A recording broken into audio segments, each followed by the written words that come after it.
திருவண்ணாமலை என்ன நெருப்புக்காக, சிதம்பரம் என்ன ஆகாயத்துக்காக. இந்த 5 கோயில் உருவாக்கி அந்த மாதிரி ஒரு சூழ்நிலை நாம் உருவாக்கினா அந்த வலயத்துல வாழ்றவங்க எல்லாமே இந்த நன்மை கிடைக்கிற மாதிரி ஒரு சூழ்நிலை உருவாக்கலாம். 5 பூதங்கள்ல தீன்றது ஒரு முக்கியமானது. தீக்கு மேல இருக்கிற அந்த வெளிய தன்மை ஈத்தரன் உருவாக்கப்படும். இந்த தீ வச்சு நாம இந்த ஆரத்தி மங்களாரத்தி பண்றது, இன்னொன்னு பண்றது எல்லாம் என்னத்துக்குன்னா நாம அதை எடுத்தது தீ எடுத்துக்கல, அங்க இருக்கிற அந்த எத்திரிக்கு கையில எடுத்து இப்படி வச்சுக்கணும், இல்ல தலைமையில வச்சுக்கணும்.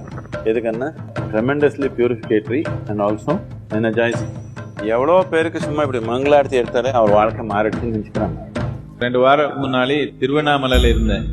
பிரமாதமான ஒரு கோயில், என்ஜினியரிங் வாய்ஸ். அது ஏதோ ஒரு குறிப்பிட்ட நாள், ஏதோ ஒரு ஏகாதசி நாள் அந்த சூரியன் வெளிச்சு கரெக்டா வந்து அந்த சிலை முகத்துல விழுகுது.